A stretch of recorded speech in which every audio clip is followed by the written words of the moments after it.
एक देश, 3 इलेक्शन और एक पार्टी, और हर बार जीत का एक नया मंत्र। तो क्या आप लोग जानते हैं कि अगर एक मंत्र जीतने का उनका सही था तो वो बार बार बदल क्यों जाता है? 14 में कोई और मंत्र लेकर आए, फिर 19 में अलग किए, फिर 24 में अलग किए, और अब 29 के नए मंत्र के लिए जेन-ज़ी को टारगेट करके उसकी तैयारी स्टार्ट कर दी गई है। आज बात नहीं करेंगे सिर्फ पॉलिटिक्स की, आज बात करेंगे एक साइकोलॉजिकल पैटर्न की, जो हर चुनाव के बाद बदल जाता है और हर हार के बाद भी वो सीधा नहीं पड़ता। तो बात करते हैं 2014 की। 2014 यूपीए के 10 साल, और जनता थक चुकी थी अलग अलग घोटालों का नाम सामने आके, जैसे 2G घोटाला हो गया, कॉमनवेल्थ घोटाला हो गया, कोल घोटाला हो गया और सब। तो जनता एक बदलाव चाहती थी, और बदलाव के रूप में वो देख रही थी एक पार्टी को, जो कि थी भारतीय जनता पार्टी, और उसके एक ताकतवर नेता श्रीमान नरेंद्र मोदी। और नरेंद्र मोदी गुजरात के सीएम भी थे, तो लोगों का उन पर भरोसा था कि ये कुछ अच्छा करेंगे। कांग्रेस कहाँ मानने वाला था? कांग्रेस जानता था कि नरेंद्र मोदी या किसी भी सत्ताधारी पार्टी को हराने का एक ही मंत्र है, उस पर पर्सनल अटैक करो, उसकी छोटी छोटी बातों को खींच के लेकर के आओ जनता के सामने, और जनता उसको खुद ही नकार देगी। जैसा कि उन्होंने मोदी जी के साथ भी किया। 2002 के गुजरात दंगों से उनका नाम जोड़ा, जबकि उनको क्लीन चिट मिल गई थी। उनको अयोग्य घोषित किया, उनको चाय वाला बोला, उनके परिवार को लेकर के उन पर तंज किए, और ऐसे बहुत सारी चीज़ें। लेकिन जनता ने इस चीज़ को देखा, समझा, और उनको पता था नरेंद्र मोदी की छवि उनके नज़र में क्या है। तो ये करके उन्होंने कांग्रेस को आईना दिखाया और भारतीय जनता पार्टी को बहुत बड़ी शक्ति बना करके भारत में चुनाव जिताया, और नरेंद्र मोदी बने हमारे पीएम 2014 में।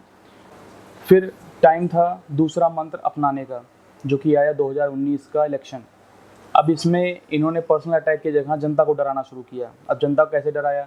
नोटबंदी का एक हवा दिखा के, पुलवामा में जो हमारे शहीद हुए थे हमारे फौजी भाई, उसका जिम्मेदार सीधे सीधे बीजेपी और नरेंद्र मोदी को बना करके, और राफेल डील को इन्होंने इतना हाईलाइट किया, हर मंच पे अलग अलग आंकड़े पेश किए कि हमने इतने में डील की थी, इन्होंने इतने में करी है, लेकिन उसका कोई पुख्ता सबूत नहीं मिला। मामला सुप्रीम कोर्ट गया, वहाँ से भी क्लीन चिट मिली। इनको हर कदम पे हार का सामना करना पड़ रहा था, तो सुप्रीम कोर्ट ही कहाँ पीछे रहता। और जनता ने फिर से इनको आईना दिखाया और इनको दोबारा से चुनाव हरवाया, बीजेपी को एक अच्छी पार्टी बना के साबित किया, और पीएम मोदी दोबारा से पीएम बने। तीसरे मंत्र के रूप में इन्होंने अपने सबसे, मैं कह सकता हूँ सबसे बड़े ब्रह्मास्त्र जो इन्होंने देश पे छोड़ रखा है, संविधान और आरक्षण, इसको सबसे बड़ा मुद्दा बनाया अपना, और उसमें थोड़ा सा तड़का लगाया बिजनेसमैन दोस्तों का, जो अडानी और अंबानी को टारगेट करते हैं। तो इन्होंने सबसे पहले क्या लोगों को झांसा दिया कि ये संविधान बदलने आए हैं, ये आरक्षण ख़त्म करने आए हैं, ये बिजनेसमैन को ही पूरा देश सौंप देंगे। और तो इनकी ये चालाकी काम नहीं आई, और जनता ने इनको तीसरी बार नकार दिया। बीजेपी को उतनी सीट नहीं मिली, फिर भी वो अपनी सरकार बनाने में सफल रहे। 2029 का मंत्र शायद सबसे घातक, क्योंकि अब हर पार्टियां अपने अस्तित्व की लड़ाई लड़ रही हैं और बीजेपी को ही अपना प्राइम टारगेट मान ली हैं, और उनका सबसे बड़ा हथियार है इस समय जेन-ज़ी। जी हाँ, हाल ही के दिनों में जेन-ज़ी शब्द बहुत ज़्यादा उभर के सामने आया है। हर किसी के नाम पे जेन-ज़ी है।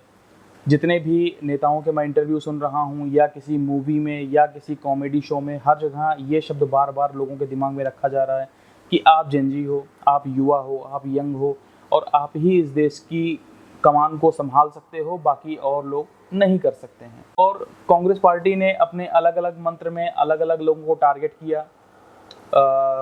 उसके बाद अब वो आए हैं इस चीज़ पे कि अगर देश में ऐसा कोई बवाल हो जाए, जैसा हमारे अगल बगल के देशों में हो चुका है, तो सत्ताधारी पार्टी कोई ऐसा कदम उठाए जो जिसका ये फ़ायदा उठा करके और लोगों को भड़का करके एक काइंड ऑफ सिचुएशन ऐसी क्रिएट कर सकें देश में, जो कि हमारे देश की संप्रभुता के लिए बहुत ही बड़ा आघात होगा। तो जैसा कि आप लोग जानते हैं, इनका पहला मंत्र था जिसमें इन्होंने राजनेताओं को टारगेट किया, बीजेपी के अंदर के बहुत सारे सीनियर लीडर्स को टारगेट किया कि नरेंद्र मोदी आपकी जगह छीन रहे हैं, यहाँ आपको होना चाहिए, वगैरह वगैरह। दूसरे में इनमें घोटाला हो रहा है, ये बताना कि मतलब नोटबंदी से क्या नुकसान हुए हैं, इन्होंने उनको टारगेट किया। फिर ये आए थोड़ा सा एल्डर लोगों पे जो अभी जॉब कर रहे हैं या जॉब में इंटर होने जा रहे हैं, तो उनको इन्होंने डराया संविधान और आरक्षण के नाम पे।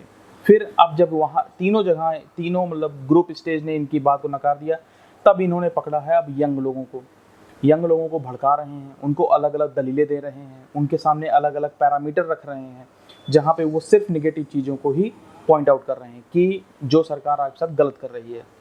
लेकिन आप लोग अपना दिमाग लगाइए, आप लोग पढ़ने लिखने वाले, कंपटीशन की तैयारी करने वाले और आगे चल करके देश को संभालने का दम रखने वाले लोग हैं। किसी भी राजनीतिक पार्टी के दबाव में आकर कोई ऐसा कदम ना उठाइए, देश का बुरा चाहने वाले लोग इस देश का फ़ायदा उठा सकें।